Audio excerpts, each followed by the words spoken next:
முருகா வெற்றிவேல் முருகா. வேலுண்டு வினையில்லை, மயிலுண்டு பயமில்லை.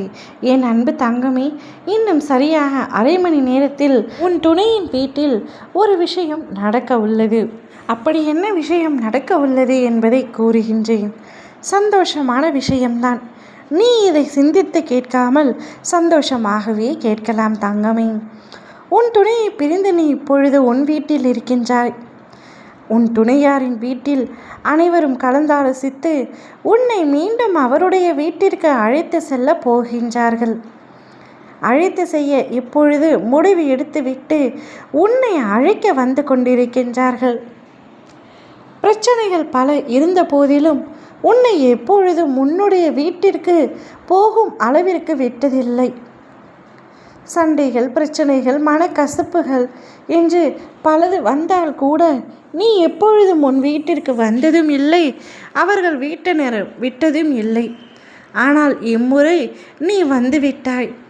உன்னுடைய வீட்டில் சிறிது நாட்கள் இருந்தும் விட்டாய். இப்பொழுது அவர்கள் செய்த தவறை அவர்களை உணர்ந்து உன்னிடம் மன்னிப்பு கேட்டு உன்னை அழைத்து செல்லும்படி முடிவெடுத்துள்ளார்கள். நீயும் உன் துணையும் சண்டை போட்டு பிரிந்திருந்தால் கூட அவ்வப்பொழுது தொலைபேசியில் பேசிக்கொண்டு தான் இருக்கின்றாய். அதில் கூட நீ அவரிடம் பிடிவாதமாக நான் உன் வீட்டிற்கு வரப்போவதில்லை என்று தான் கூறுகின்றாய். அவரும் முடிந்த அளவிற்கு உன்னிடத்தில் கெஞ்சி பார்த்து விட்டார். முடியாத பட்சத்தில் அவருடைய வீட்டினருக்கு தெரிவித்து அவர்களை அழைத்து வரும்படி கூறியிருக்கின்றார். இப்பொழுது உன் துணையும் அவருடைய குடும்பத்தாரும் உன்னுடைய வீட்டிற்கு வரப்போகின்றார்கள். உன்னுடைய துணையிடம் பிடிவாதமாக இருந்த நீ அவருடைய வீட்டினர்களிடத்தில் அந்த பிடிவாதம் செல்லுபடியாகவில்லை. நீயும் உன் துணை வீட்டிற்கு போகத்தான் போகின்றாய். சந்தோஷமாகத்தான் போவாய். மீண்டும் ஒன்றிணைந்து வாழப்போகின்றீர்கள். பிரிவு வேண்டாம் தங்கமே. எவ்வளவு சண்டை சச்சரவுகள் வந்தால் கூட பேசி தீர்த்து கொள்ள வேண்டுமே தவிர பிரிந்திருக்க வேண்டாம்.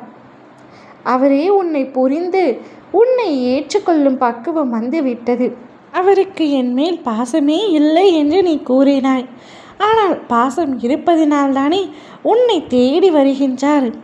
அவர் உன்னை தேடி தேடி வருவதனால் நீ அவரை புறக்கணிப்பதும் எப்பொழுதும் சரியாகாது. தேடி சென்ற உறவை நீ தக்க வைத்து கொள்ளத்தான் வேண்டும். தேடி வந்த உறவு உண்மையான உறவு. உண்மையான உறவை புரிந்து வாழ்க்கை முழுவதும் நீ அவருடன் எப்படி சந்தோஷமாக பயணிக்க வேண்டும் என்பதை மட்டும் யோசி. நிச்சயம் உன்னுடைய எதிர்காலம் சிறப்பாக அமையும். அதற்கு உன் அப்பா நான் இருக்கின்றேன். என்னுடைய கரம் எப்பொழுதும் உன்னுடைய கரத்தை இறுக பிடித்து கொண்டு தான் இருக்கும். விட்டுவிட மாட்டேன். ஓ முருகா வெற்றிவேல் முருகா.